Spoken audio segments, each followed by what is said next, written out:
Alright, what's up, Peace Family? Soul Conscious TV, gas station, podcast, back again.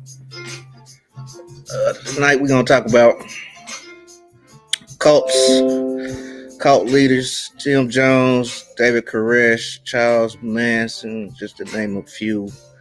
Alright, and their ties to the CIA. Alright, you see Jonestown conspiracy. I love to talk about conspiracies, man. So yeah, let's get started, man. Let's get it popping, man. Richard Allen Dwyer, 58 years old, a retired Foreign Service officer who received the State Department's award for valor for his actions in Ghana during the 1978 Jonestown Massacre. He was there in Ghana. This dude is a CIA agent. He was there in Jonestown. All right, Jonestown was the nickname. All right, Jonestown is where this massacre occurred, where they said 913 people died. All right. But back in 1978, the original number was 408. It kept getting pushed up. Remember that book, Lying to People with Statistics? I gotta slow down when I say that word, statistics. Lying to people with statistics. We seen Bill Gates with that book. All right, so Jonestown, what are we talking about, man? Reverend Jim Jones. Reverend Jim Jones was a charismatic man. All right. About to show y'all this video of him healing people. All right. He started a church called the People's Temple. It was integrated, to say the least. It was black people, white people, all mixed in. This is the early 60s or the late 60s. No, yeah. Late 50s, early 60s. And it was a mixed church. This was not seen. This was rarely seen, right? So, yeah, he started off in Lynn, Indiana, a little town in Indiana. And what's crazy is he tried my grandmother, she's originally from Mississippi, but she moved up to Indiana. All right, and he tried to recruit her to come join the church too. That's another story though. We get to another time. But yeah, this is one of his healings, quote unquote.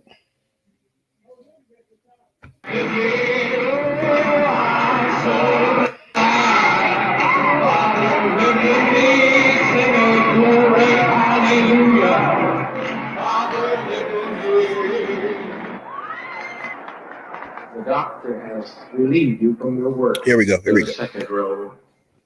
You have a bad spinal condition. Yes. And your hip is injured. Yes. Step from your wheelchair. Again, step from your wheelchair. Try it. Just try it. Just try it. We have nothing to lose. We have no face to lose because we've said we're no panacea. But I have seen more healings here than I've ever seen any place. I love you. Jesus Christ loves you. Jehovah Jireh. All the goodness of all the world's great religions, in the name and the mercy and the goodness of Jesus, wherein I stand. Come forth, my dear. Stand up. Take that step. Bless your heart. Take that step.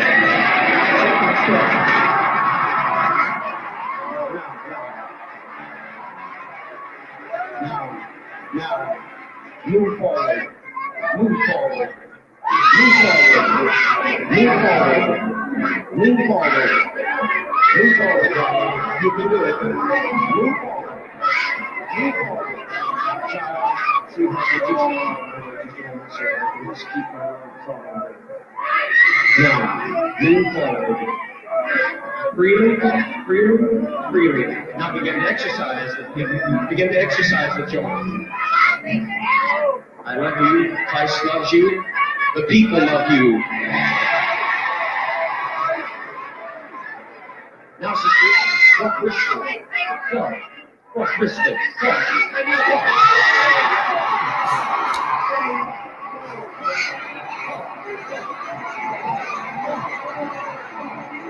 She got the dance. She was feeling a little bit too good. She put her on a little bit too much.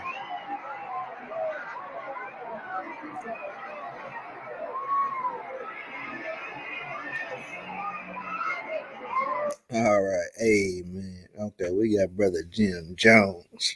That's where I believe that's where the rapper gets his name from. All right, so Jim Jones. They were kind of hot on him in Indiana. Indiana, man, this is a racist state. This is one of the states that's in the north that probably should be in the south. All right, so he ended up moving his congregation to San Francisco. At this time, a lot of people are moving to San Francisco, including Charles Manson. And at the same time, the CIA is cooking up LSD, and they're dropping it off to the flower childs in San Francisco. This is the love movement, the LSD movement. Everybody's experimenting with drugs and DMT and smoking marijuana hash, as they call it. So all at the same time, Jim Jones moves his operation, his mind control operation, moves to California, San Francisco, and Charles Manson, flower child that he is, he's in San Francisco too. All right, so let's see, let's keep it pushing. All right, most of this is gonna be about David Koresh, so all right, so I was talking yesterday about the magicians and the number 57 and how that all related to what was going on with Sister Cicely Tyson. All right. But the CIA actually hired, this is a true story. The CIA actually hired magician John Mulholland. All right. John Mulholland, who studied under, what's that famous magician, man? Houdini. He studied under Houdini. John Mulholland studied under Houdini. All right, and he taught the CIA how to slip the pill in your drink without you even knowing. They hired the magician, and we was talking about the magician the other day. I hate to click on this and it's not be wrong. Yeah, but yeah, we was talking about the magician yesterday, man. That's what we was talking about. All right, 57, 51, 57, 51. Why is there some important?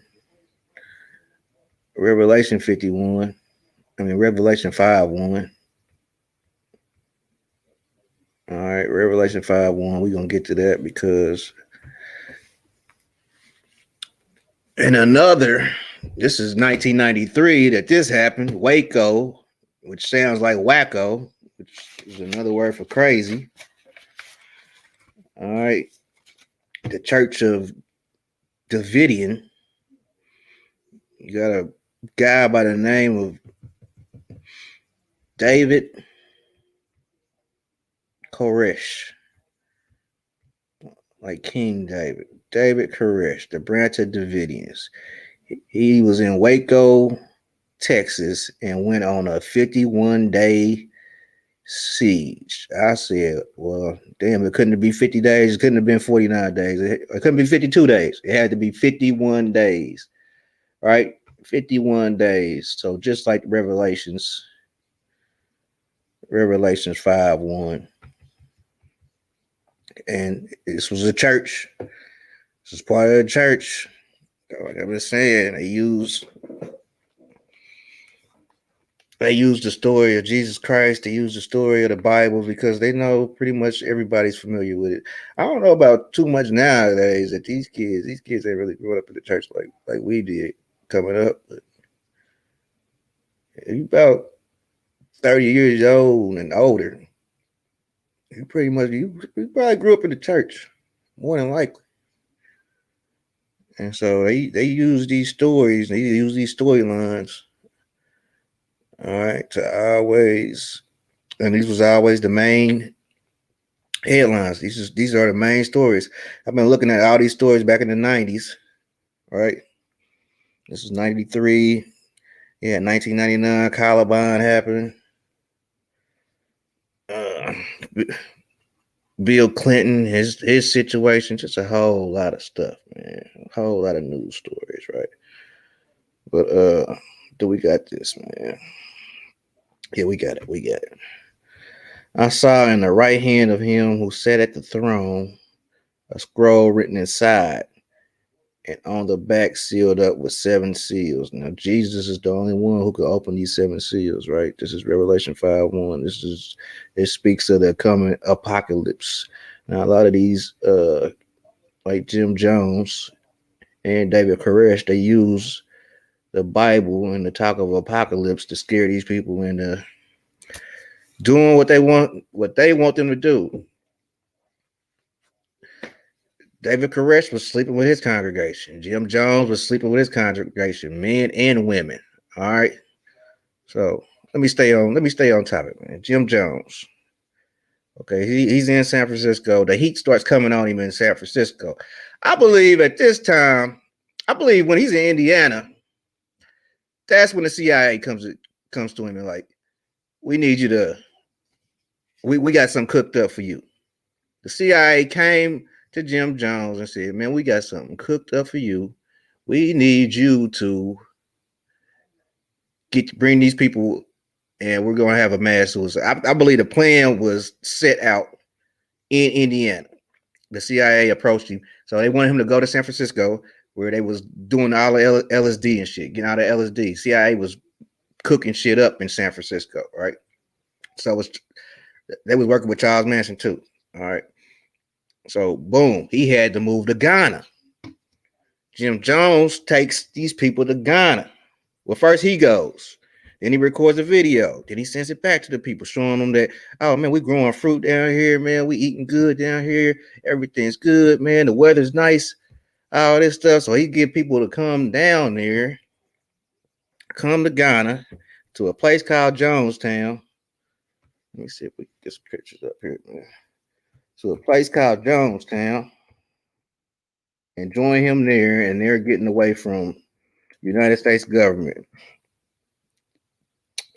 Jim Jones wasn't big on spirituality or religion or nothing like that. More so, he was uh, social injustice. He was fighting social injustice. He wanted the black people and white people to come together, which is a noble cause. He even adopted a black son, but he was calling, and you can ask this guy, he'll tell you. Jim Jones called him. It was his adopted black son, but he gave him his name. If you look this dude up now, it's a grown black man. His name is Jim Jones. It's Jim Jones' adopted black son. All right, so I believe Jim Jones probably started off with good intentions. I believe he did. But I believe people get compromised. And like, I'm going to get to how David Koresh got compromised. We're going to get there too. So I believe Jim Jones got compromised. He was doing shit that the CIA didn't like, having all these black people and white people come together when they're trying to push these race rights. You know what I'm saying? And you got these black people and white people together, and there's no problem. That don't look good. It wasn't looking good for the United States. Oh yeah, they push racism, especially back then in the '60s. They was, if you wasn't watching TV, what you fuck it. All right, but that's neither here nor there. All right, so here we go, man. Jonestown massacre. I don't want to show the massacre just yet, man, because it breaks your heart, man. This shit's gonna break your heart, man. Jonestown, the good shit. All they gonna show us the bad part, man. This is where the term "drinking the Kool-Aid" comes from. All right, once Temple members migrated to Jonestown, the food situation changed greatly. See, he was looking good on camera. He had bananas and everything laid out. Everything looked beautiful, right? But when they got down there, they see that it was bad. But Jim Jones was living good, though. Jim Jones was living nice in Ghana. You know what I'm saying? And he's still having sex with everybody, men and women. So there's that. So months go by or weeks go by. There's a congressman. He wants to go check on things down in Jonestown. Jim Jones is scared because he know he ain't doing right, and the people, they want to leave. Most of the people down there, they want to leave, except for his main core group of people. All right, and one in his main core group is a guy named, which I started off with, Richard Dwyer. This dude is a CIA agent. All right, he's working with the CIA. He's working with the CIA. So yeah, here we go. Here we go. Jonestown. You see, in principle, seemed good, right? But no, it was. This was to be here. Okay, so the congressman comes down there, right? He comes down. He brings a few people down there with him. All right, a few family members of the people that's stuck in Jonestown. All right, the people that stuck in Jonestown, they're trying to talk them into leaving. Some of the people's like, nah, nah, nah, nah, nah, nah. We good, we good. Because they scared of Jim Jones. They scared shitless of Jim Jones. They down there in the jungle. They're at church, and they're surrounded by armed men. And they wonder why, like, damn, we at church. Why the hell we got guns down here? They don't understand why. But Jim Jones, the whole plan, the whole time was to kill these people. This he was already doing certain little shit like giving them Kool-Aid and no, he was giving them wine, and then they would drink the wine, and then he'd be like, "You all been poisoned." Then he'd start laughing like, "Nah, I'm just joking." So he was already doing shit like that. He's fucking with their minds heavy, right? And Dwyer's down there. He's part of it too. All right. So yeah,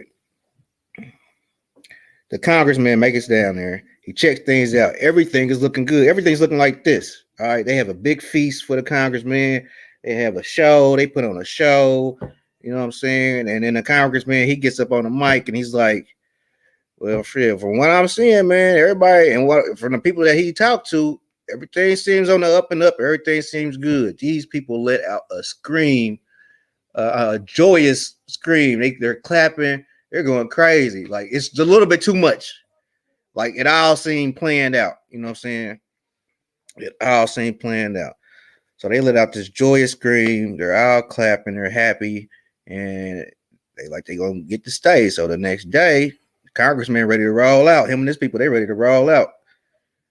So somebody walks up to him and slips him a letter. It's like he's trying to get up out of here. And so the congressman takes the letter to Jim Jones, gives it to him, and Jim Jones is pissed. This is another thing about Jim Jones. Jim Jones did not want motherfuckers to leave him. When he was in Indiana, if you left the church, he would be pissed at you. He would be pissed. In San Francisco, if you left the church, he would be pissed. All right, so now they down there in Ghana. You trying to leave? You trying to embarrass him in front of the congressman? So he is heated, bro. He is heated. All right, I don't know why the congressman gave him that letter. So, boom, a few people just boldly walk up and like, "Hey, yeah, we trying to cut out, man." They see the congressman about to leave, they get their shit, they cut out with the congressman. So, boom, they sliding out. So, a few families is leaving. A lot of people were staying, but a few families is leaving with the congressman, right? So Jim Jones is super pissed. So they get to the runway for the airplane. They only got one airplane. Now they got extra people though. So now they got to wait on the separate airplane. Y'all. So it's gonna take some time for that second airplane to get there. So they just waiting around for the second airplane to get there, and it's taking some time. Oh man, Jim Jones sends his goons. Why you running a church and you got goons? This is the craziest shit ever. He sends his goons. They come in a truck. With a bed. So they got people in the bed of the truck riding up to the airstrip. They pull up. They got guns. They crouching down. They about to. Well, they ain't about to. They just go ahead. They let off, man. They start letting off around. They kill the congressman. They kill several other people, man. Only 2 people really survived that attack. All right, so boom, them people ride off. They get back in the truck and ride off back down there to the compound where Jim Jones is at. They get back down there to the compound where Jim Jones is at. And man, so Jim Jones is like, well, it's over, y'all. Y'all know they ain't gonna let us leave here, man. He's talking like if I was there, I would have been like, y'all, they ain't gonna let your ass leave. And these your goons, we ain't got shit to do with that. He's like, but Jim Jones is like, well, they ain't gonna let us leave, man. We ain't gonna be able to live in peace. So since we can't live in peace, let's die in peace. We all gonna die. Everybody gonna die. They got cyanide, right? So this is where the term drinking the Kool-Aid from. They make it seem like these people were such big followers of Jim Jones that they all drank the Kool-Aid. No, these people wanted to live. That's why this shit is such a tragedy. So what happened is, and this is the hard part, man. This is the hard part, man. This is graphic. If you can't stomach it, you might want to turn right now because this is crazy, man. This is crazy. So I'm gonna give you a second. I'll give you a second. We'll take a sip of this. All right. So what they did was they had cyanide and they had needles and pins to inject people with too. But how they did it was they killed the kids first. They gave the kids the cyanide first. So look, if your kid die, if you watch your kid die, you ain't really trying to live no way anyway. So this shit just, oh man, it broke my heart, man. Here, you even have to tell y'all this story, bro. Jim Jones, they try to make it seem like it was him by himself, man. But come on, man, 900 people, quote unquote, even 408 people. That's a lot of people to keep for one man to kill by. He wasn't by himself. All right, the CIA was in on it too.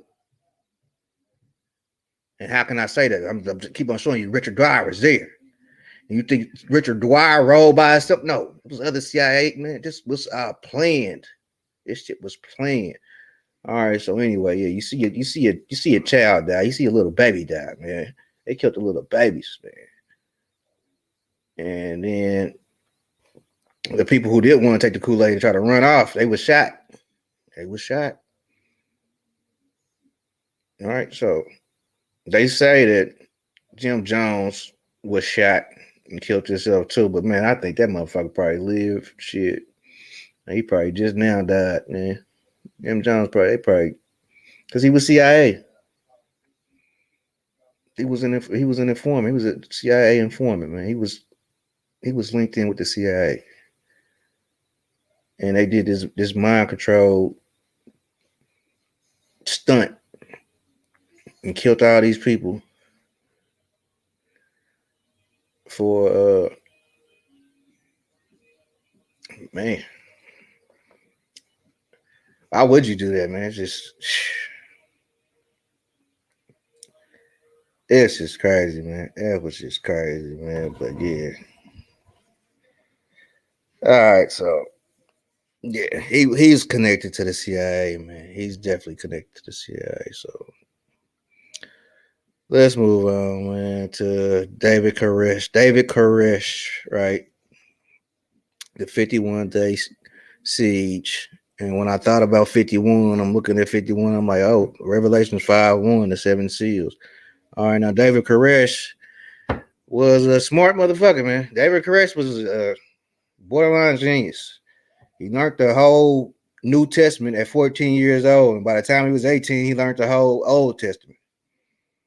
All right, but this is what they don't tell you about David Koresh. This is what they don't tell you about David Koresh. David Koresh did not start the Branch of Davidians. Let's see. Because they got Waco, Texas. Yeah, Waco, Texas. That's cool, right? But David Koresh, this is David Koresh right here, right? David Koresh. There's a movie, I think it's on Netflix or a TV show series. All right. On Netflix called Waco. Y'all can check that out. But this is what they don't tell you about David Koresh. David Koresh strong arm the Branch of Davidians, the church. He had to take it because, for one, he didn't start it. There was another dude who started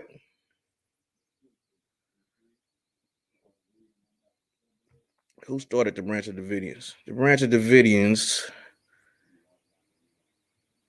or the General Association of Branch of Davidians, 17th Day Adventists, man, all over the place, are a religious sect which was founded in 1955 by Benjamin Roden. And I ain't even right. It was another dude. Now, it was established by Victor Haltefen in 1935. Now, this is the dude who started the Branch of Davidians. All right. David Koresh came and took it from Benjamin Roden. Strong arm, shot motherfuckers, killed some people, went to trial. Now, this is where I say you get compromised. The police got you hemmed up. We need you to do something for us. We need you to carry out this mission. We need you to carry out this mission. He's looking at time. David Koresh was looking at a lot of time. Man, he killed motherfuckers. He ran in there and shot Benjamin Roden in the hand or something like that. He was looking at time, bro. Why is this sperm? All right, anyway. So yeah, he ran in there and shot motherfuckers. Took over the church. Didn't do a day in jail. I don't believe. Right? Didn't do a day in jail. Now I believe at that moment he became an FBI informant. When you go behind them doors, who knows what the hell going on?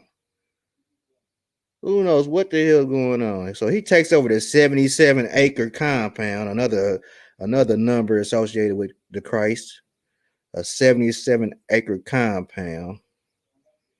All right, 51-day siege. Look at these numbers, right? Look at these numbers. FBI agent on March 1st. It could be seen as the 1st of March, 13. All right, so yeah, David Koresh. So yeah, David Koresh, he takes over the Branch of Davidians. He don't start it. He takes over it. All right. So yeah, he recruits a few people, right? And he's giving sermons and everything and all this, but he's preparing them for an apocalypse. He's preparing these people for an apocalypse. All right. And guess what happens? Apocalypse comes. It's crazy how you can be. What this man has been preparing them for actually happens. Even the people who was involved in this, the survivors, will tell you like it was crazy how what he said was going to happen actually happened. That's because it was already planned out. It was already planned out, ladies and gentlemen. I'm here to tell you.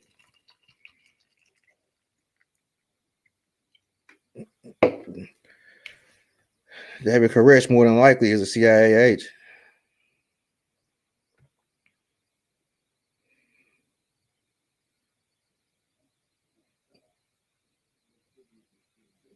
Hostile takeover. He took over. I don't know.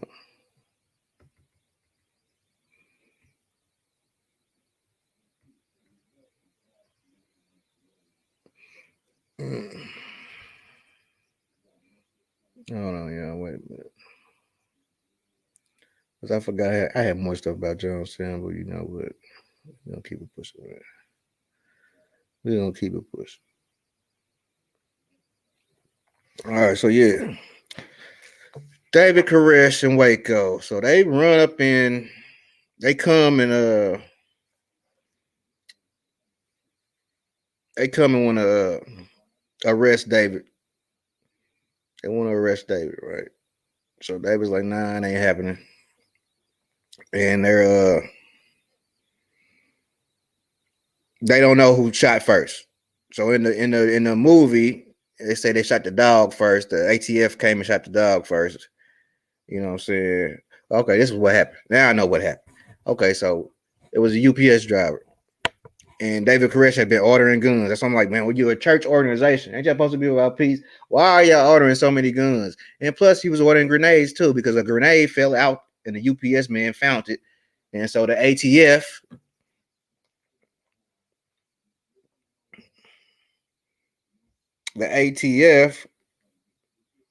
tobacco and firearms, they're on to David Koresh now. They want to know what the fuck is going on at this compound. So boom, they pull up and they want to talk to David. David like he don't want to talk. He ain't trying to go answer no questions. So somebody let off a shot. And when that happened, all hell breaks loose. Everybody popping rounds now because David and his people, they armed and there's kids in the house. And the ATF, they armed. But the ATF so scary and they got way more guns than us. It's like, well, seriously? They're like, we're outgunned. The ATF is like, we're outgunned. I'm like, what the fuck? This shouldn't even sound. I mean, they are carrying. Yo, shout out to Texas though, because I know Texas ain't no play thing. I'm like, yeah. I don't think y'all had enough manpower because there's mostly women and children living in there. You know what I'm saying? There's 150 people living here. Most of them are women and children. So, hey man, shout out to Texas, man. They let the ATF have it. They taking these niggas away on stretchers and on the top of the roofs of trucks. They gave the ATF the business that day one, right? So days go by, man. 51 days siege, so days are going by, and David started letting out kids that's not his. David had like 22 kids, right? And probably more than that, because he was sleeping with all these women in the church. He was sleeping with a lot of these women in the church, and that was another thing, man. If you was a man and you had a wife, you might have to turn your wife over to David eventually. David's probably gonna sleep with your wife. As a man, I don't know how you could do that, but yeah, this is what was going on, man. So, and these people love David like he was Jesus Christ. Like he was Jesus Christ, or shit, King David, however you want to see King Solomon. Like he was a biblical character. You know what I'm saying? But he prophesied this shit. All right, so yeah, so he started letting out kids, you know what I'm saying, that's not his, but kids that was his stayed in there. And shit, days go by, man. We getting closer and closer to 51 days, and then boom, they try to run up in there with a bulldozer. They try to knock the house down with a bulldozer, but I believe David had already soaked the house with kerosene or gasoline or some scene. All right, he caused the scene because as soon as they hit that house with that bulldozer, that joker goes up in flames. I mean, up in flames. And they had a bunker down in the basement that was supposed to keep everybody safe, but man, a lot of people died, man. I want to throw a number out here. I think it was 73 people that passed away, or 84. It's a crazy amount of number of people that died, man. All right. I think 4 people died that first day, but by the end of this, man, like 80 something people had died in this Waco, Texas siege, man, of this church. This church, man. What they would call it a cult. Now, unlike Jonestown, more of these people that was in the Branch Davidians, they was ready for this. I'm talking about Texas, man. You don't fuck with Texas. They was more ready to die than the people in Jonestown. The people in Jonestown, that's a tragedy. Them people was not trying to die. But these people in Waco, Texas, man, they was about their life. They was ready to go out with David, you know what I'm saying? And die with David, you know what I'm saying? And yeah, man. But it's just crazy, the numerology, man. The 51 days and Revelation 5:1. This is the apocalypse, and when these people are coming, this is what David is saying. It's the apocalypse is happening. You know what I'm saying? So let's show it a little bit, man.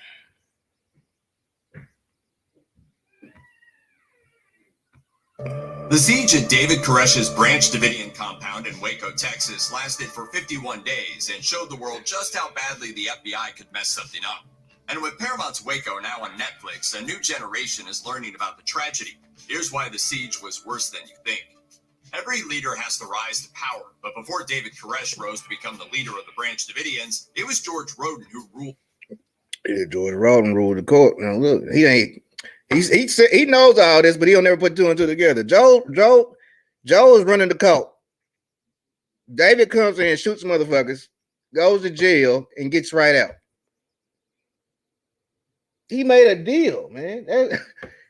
He made a deal. He said these people were basically. I'm looking at it like these people were set up to die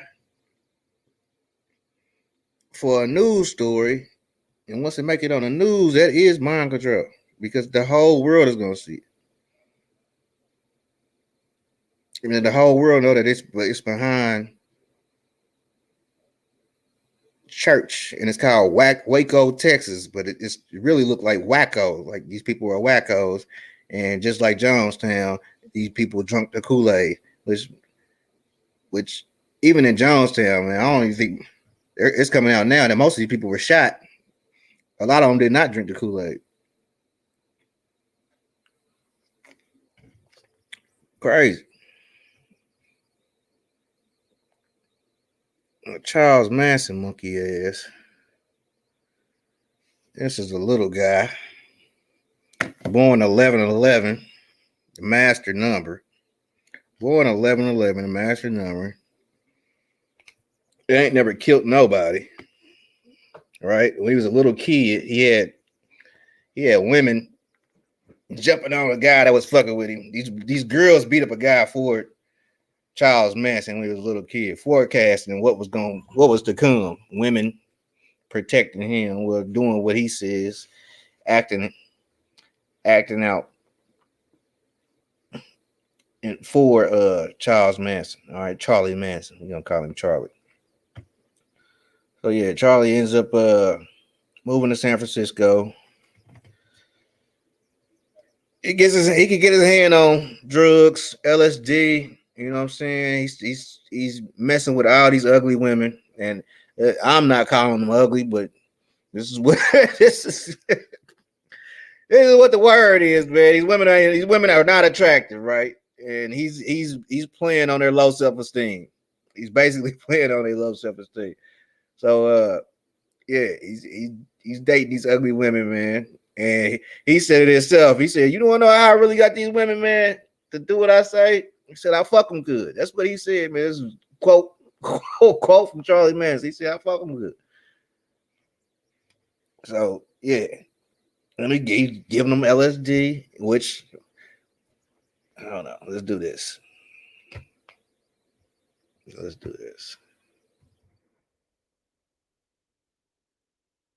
Yeah.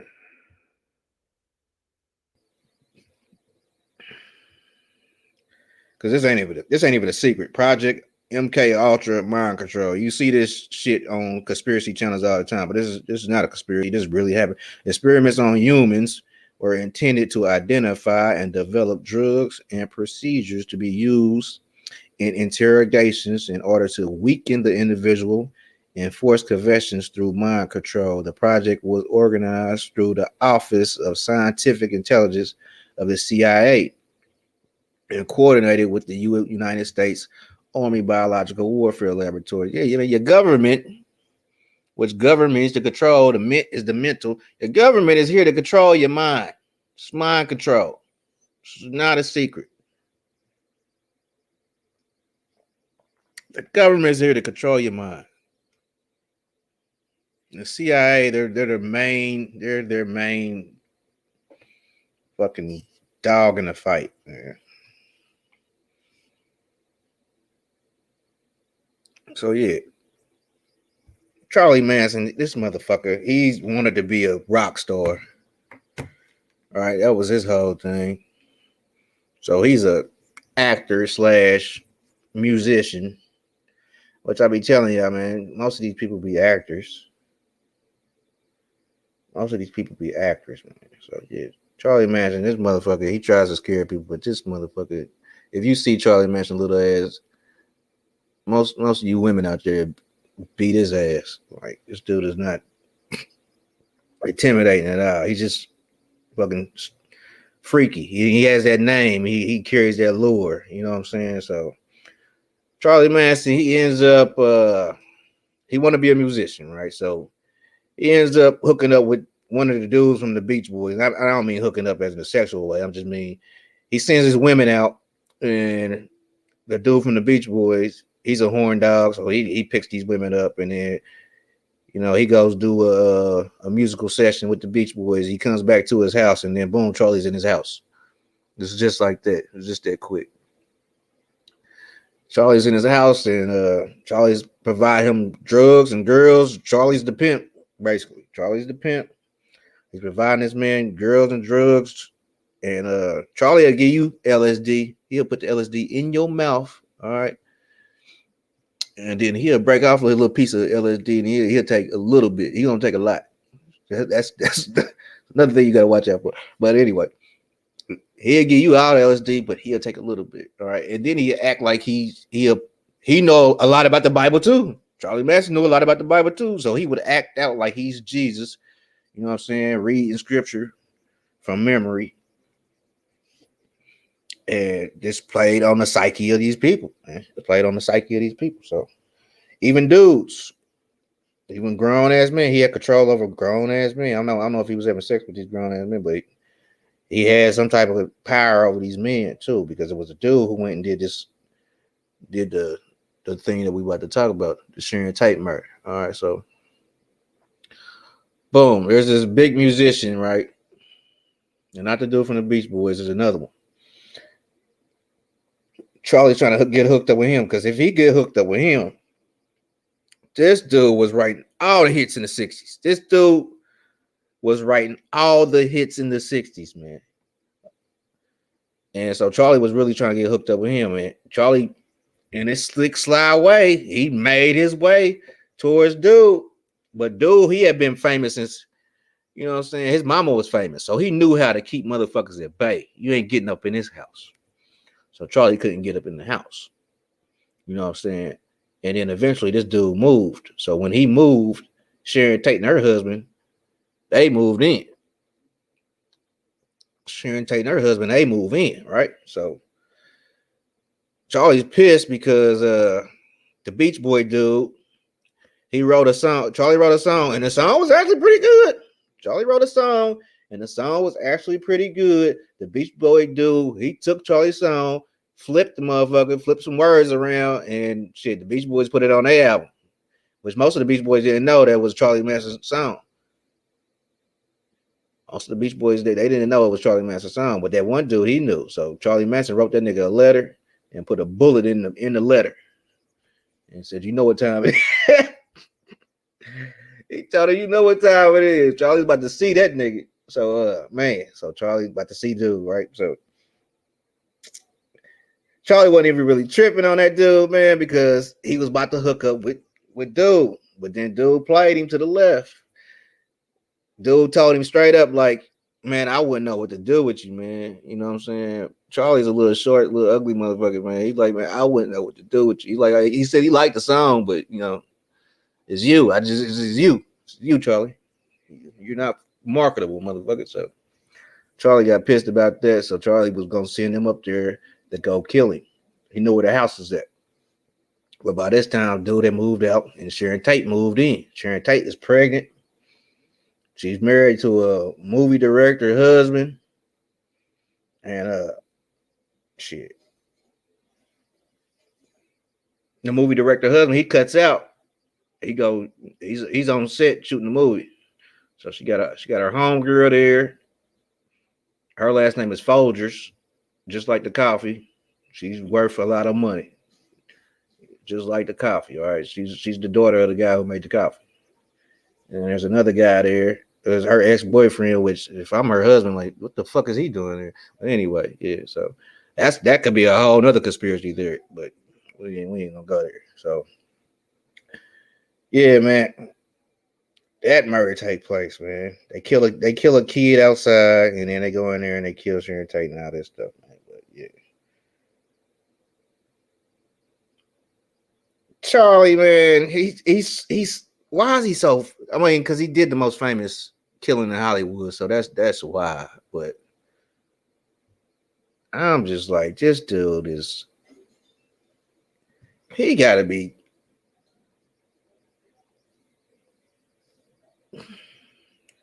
Maybe not, because but he did want to be famous super bad, but he didn't know that he was going to go kill somebody else. He wasn't going to go kill Sharon Tate.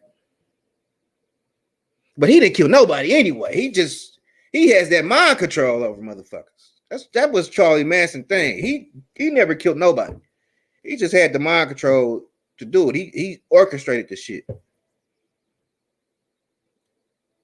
You know what I'm saying? If you see him from throughout the years, through the 90s and the early 2000s, he just give these crazy ass interviews. But why do y'all keep putting him on TV, man? That's what he wanted in the first place, was to be famous. But y'all just keep on giving it to him. Like, there's something up with that, man. To me, man, I don't trust. Well, shit, I wouldn't trust him motherfucker no way. But Charles Manson, he seemed like he's an informant, or not an informant, but he was part of the CIA mind control uh plan, plot, organization. Right? I believe so.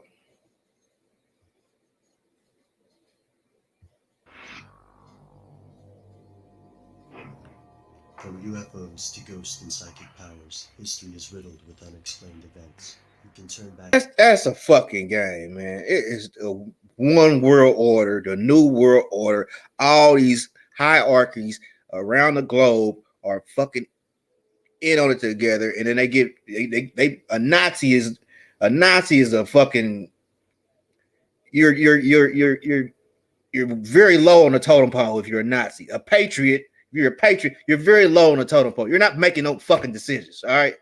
Yeah, you vote for a president, but you only get two choices. But you vote, but you don't get to vote on no policies. You feel me? You don't vote on no policies. You're a Nazi, you're low on the totem pole. You're a patriot, you're low on the totem pole. These motherfucking higher ups, they're doing mental gymnastics to keep mother. But what will happen next? That is the most important question. Yeah. What I'm not even what happened next. What happened next, and what are they planning on, plotting on doing right now? Shout out to everybody, man. Please hit the like button for your brother, man. Please hit the like button, thumb up the video, hit the notification bell, and select all, man. Peace to y'all, man. All right, let me run through some of these. Paul McCartney of the Beatles died on November 9th, 1966, and was secretly replaced by a lookalike named Billy Shears. The rabbit hole is deep. Yeah, I'm gonna talk about that too, man. I know about that story too, man. And if you go through some of their songs, there's some cryptic messages in some of their songs, bro. Dream Chaser seems like they were being experimented on, then killed them when done. Yeah, it definitely do, bro. It definitely do.